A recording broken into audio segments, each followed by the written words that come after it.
Kita buka dengan informasi pertama, Saudara. Dewan Perwakilan Rakyat Aceh atau DPRA hingga saat ini masih menunggu putusan Presiden Republik Indonesia tentang status definitif Gubernur Aceh untuk menuntaskan sisa masa jabatan 2018 sampai dengan 2022.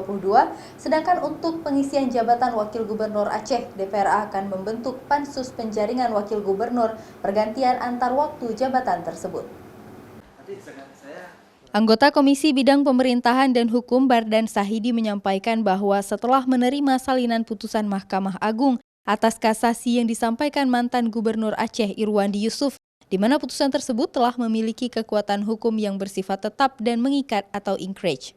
Terkait dengan hal tersebut, DPR Aceh menyatakan pelaksanaan tugas gubernur adalah gubernur definitif setelah diajukan oleh Menteri Dalam Negeri dalam sidang paripurna DPRA. Untuk itu, DPRA hingga saat ini masih menunggu keputusan Presiden terkait dengan penetapan tersebut.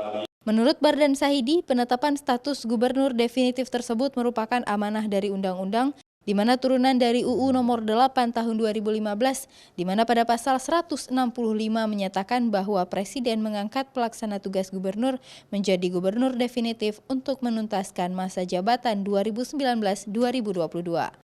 Jadi sampai dengan saat ini kami sedang mengkaji apakah Kepres itu akan turun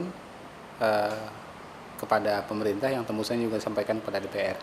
Sekali lagi bahwa secara de jure itu sudah status PLT sudah berakhir, sedangkan de facto-nya adalah nanti ketika akan dikukuhkan atau diambil sumpahnya di sidang paripurna istimewa Dewan Perwakilan Rakyat Aceh. Sementara itu, untuk pengisian masa jabatan Wakil Gubernur, DPR Aceh akan mengajukan pembentukan panitia khusus atau Pansus DPR Aceh atas persiapan pemilihan Wakil Gubernur pengganti antar waktu sisa masa jabatan sampai dengan tahun 2022. Mustajab, Kompas TV, Banda Aceh.